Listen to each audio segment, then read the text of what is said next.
Hi, student. A very warm welcome. Thanks for posting the problem. It is a simple question, but a very basic and fundamental question to answer. In algebra, generally,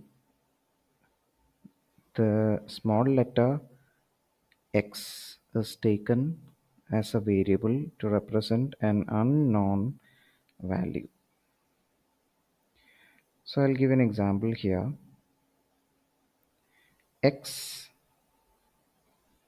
plus 1 gives 3. This equation means that we don't know what